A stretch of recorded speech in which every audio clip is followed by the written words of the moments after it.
Hey there gamers, welcome back to Banished Souls Cryptic Gaming here. So I've had some requests for my Sambuck build and also for a bark build, so I'm going to do a video on both of those for you real quick. So using the Sambuck, this is level 6, so you're going to want to get that thing upgraded as quickly as possible. The way you can do that is you should be at this point having plenty of pieces of 8 if you've been conquering your territories the way that I've suggested. Just basically capturing the red isles. I mean, you can see we got 94,753.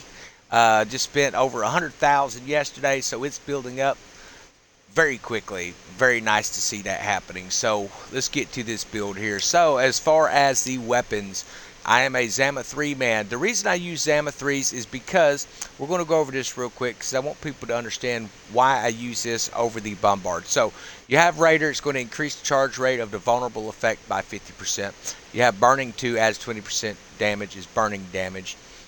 So you are looking at a lot of burning damage. A blaze effect comes from burning damage. That is what builds that blaze effect up, is the burning damage you're doing to ships. So when you're using a ship like the Sambuck that specializes in a blaze effect, or perhaps you're looking at something more along the line of the barge with the smaller hull, it has what they call wildfire, which is another blaze effect. You have to have that burning damage. Now when you look at a fire bombard, you have an explosive 2 damage on there, okay? So I do keep this on the rear of my ship. It has a burning 1, which is going to add 10% damage, is burning 1. So it does have a small amount of damage that adds to burning damage that can trigger the blaze effect, which increases with your furniture. So burning 1 versus the burning 2 over here. Obviously you're doing more damage with burning 2. You're building that meter up a lot quicker, even though it doesn't show the meter for that blaze effect. It does exist in the game. Eventually maybe they'll bring that out. We'll just have to wait and see.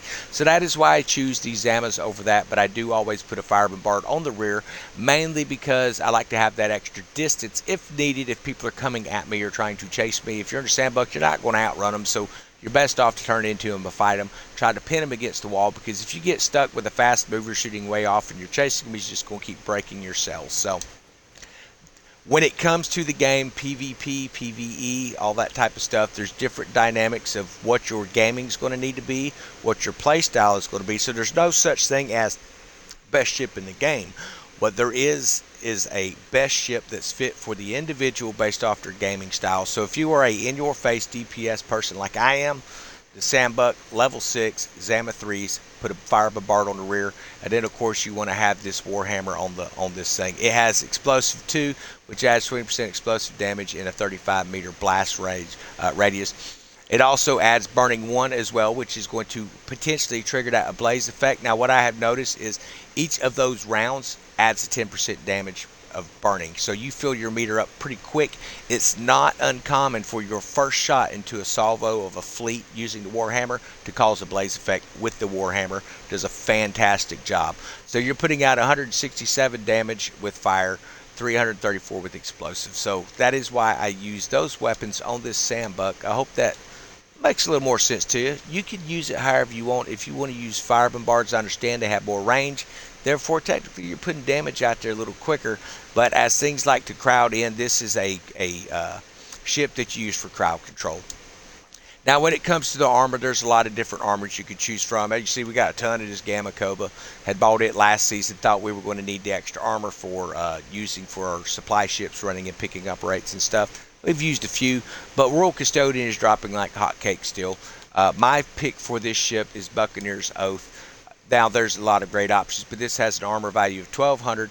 It has an explosive negation of 20%. Flooding is 15% negation. Fire, 20% negation. Piercing, 20% negation. That is a pretty good value to have on those things. Now, there are stronger armors out there. Maybe they don't really have all those. They definitely don't have the Blood and Gold perk, which is destroying a target, confers the Blood and Gold status on your ship, which increases the weapons damage and armor by 25% for 30 seconds. And every time you sink a ship, that 30 seconds stops, or restarts, I should say. It resets itself. The 25% does not stack with that, but it will stack with furnitures. So I had been running the, let's find it here. The Megaphone, this does consecutive hits, decrease reload time by 0.5 up to a maximum of 15%. So with that other 25%, you're looking at a 40% reload reduction on this ship. because of the base stats of this level 6 Sambuck as well. But one of the things that I have noticed is as they begin debuffing our ships, meaning that they're going to make our cannons a little bit weaker, it's going to appear that the ships are getting harder in the days ahead. So what I've done, I went ahead and set my ship back up where instead of having this set as my primary major furniture, I ended up putting the scrapper station on because it does restore to 8,000 hull points after a crew attack. Originally, the ships were not lasting as long, but I noticed last week they started lasting a little longer in battle, so we went ahead and threw this back on there. It's just a great option to have on there for those extra heals. We're using sticky fuel station. This increases the duration of the blaze effect on the enemy ships by 10%. Now, there is another thing called munition mixers that does the same thing. It increases it considerably, but it reduces your damage that's being created by that blaze effect by like 30%. So we want to increase it, the duration, as much as possible without decreasing the amount of damage that's actually going in. So sticky fuel station is a great option for that. Scrapper station, we went over that. The Fontana station, that is an increased secondary damage of the rockets by 12%. It also increases damage structures by 12%. It just slaughters down towers. Great ship for PvE if you're going against NPCs. I use this one for just about every scenario that's out there. I've used it against the Zamaharabu. I've used it against the Megalostari, the Kingpin Lastari, and you know, all the different types of monsters and ghost ships and stuff like that. So it's going to hang in there with you. With this scrapper station on there, you want to make sure you're hitting those crew attacks so you're recharging your ship's health, because it is a weaker class of vessel in the hull, but it's definitely got the DPS damage. So demi cannon furnace, this increases maximum range of demi cannons by 10%. I highly recommend you put this on there. You're always going to feel like, man, I just can't quite reach that 10%. Really helps quite a bit. Then, of course, our maintenance forger, which is going to restore 1% severe damage per second while out of combat. If you get sunk, whether it's by a shark, a sea monster, an enemy ship, or a PvP ship, this is going to help you be able to be recharging as you're getting back to the battle area, so you don't get shot 3 times or 4, depending on how many sinks they can get in on you, and have to start back over at the island. So then, of course, we have this volatile fuel. This is going to increase the charge rate of the blaze effect on enemy ships by 10%. Now, remember, we got those other things that charge those blaze effects by 10 and 20%. So this thing will continue. They've brought back the visuals of it exploding that I've been noticing in combat, where it sends that fire ring out. So it's nice to see that thing starting to proc the way that it should. So some people have said, well, maybe it seems like they just debuffed the ship some and then brought it back to where we're at now. Now, this ship's definitely a lot stronger since we've started the upgrades on it. I highly recommend that you run those upgrades on this ship. When it comes to cosmetics, that is up to you what you want to use. So I am currently using...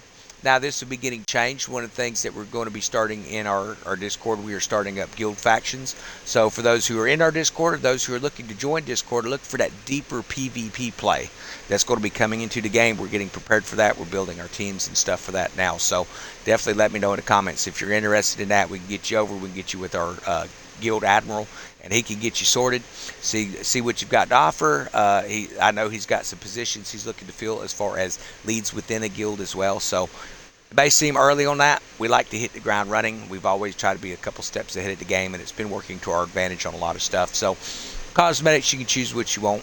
One of the things I did like, I wanted to show you, is this new pattern here. So this is called, nope, this is the wrong ship on that. I'll show you on the other ship in the other video. But you know, the front ornament here, you know, you use what you want. I've started using the Death Forsworn, which is that Hubak mast figurehead there. I'm not completely sold on it. Honestly, I think this one here is pretty cool, with the vulture with the red eyes, and looks like it's holding a ring in its mouth. It's got some kind of red dripping stuff. So I'm going to put that back on.